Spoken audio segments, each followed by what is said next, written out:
আসসালামু আলাইকুম। প্রসঙ্গ বিপিএল ২০২৫। গতকালকের ম্যাচ যারা দেখেননি, ঢাকা বনাম দুরন্ত রাজশাহীর মধ্যেকার ম্যাচটি সত্যি অকল্পনীয় এবং অভাবনীয়। এই ম্যাচে তিনটি রেকর্ড হয়। এক, বিপিএলের সর্বোচ্চ পার্টনারশিপ, বিপিএলের সর্বোচ্চ দলীয় স্কোর এবং যে কোনো উইকেটে সবচেয়ে বেশি রান করার যোগ্যতা। যেটা না বললেই নয়, লিটন দাস এবং তানজিদ হাসান তামিম যেভাবে খেলেছেন, আসলে এবারের বিপিএলের সর্বোচ্চ তো অবশ্যই সর্বকালের সর্বসেরা ইনিংস। আমি লিটনকে অবশ্যই ধন্যবাদ জানাবো। লিটনের এরকম বিধ্বংসী ব্যাটিং অনেক দিনতে আসলে দেখা হয়নি। আমি অবশ্যই মনে করি লিটন একজন ভালো মানের ব্যাটসম্যান, কিন্তু তার ধারাবাহিকতার অভাব, ধারাবাহিক পারফরমেন্স তিনি দিতে পারেন না। কখনো তার ব্যাট থেকে এভাবে রান আসে আমরা অনেকবার দেখেছি।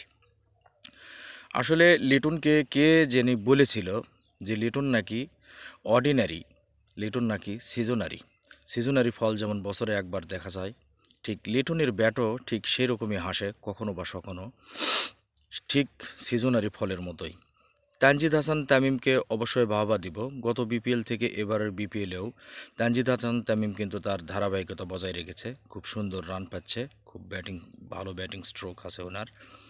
সাব্বির রহমানের কথা, অবশ্যই সাব্বির রহমান ভালো।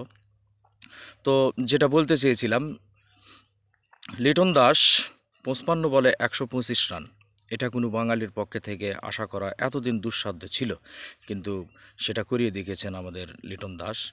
এছাড়াও 64 বলে 108 করে আউট হয়েছিলেন আমাদের বগুড়ার কৃতি সন্তান তানজিদ হাসান তামিম।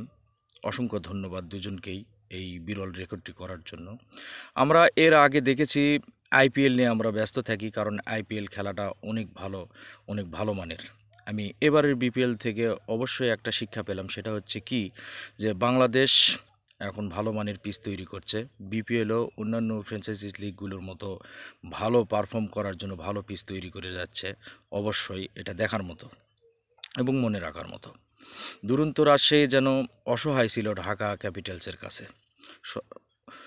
ওনারা 15.2 ওভারে অল আউট হয়েছে মাত্র 105 রানের মাথায়। ওনাদের পক্ষে সর্বোচ্চ রান করেন রায়ান বার্ল, 47 রান। তো এই ম্যাচটা বিশ্লেষণ করলে আমরা এটাই বুঝি যে বাংলাদেশ বিপিএলের অবশ্যই অনেক উন্নতি হয়েছে, বিশেষ করে দেশীয়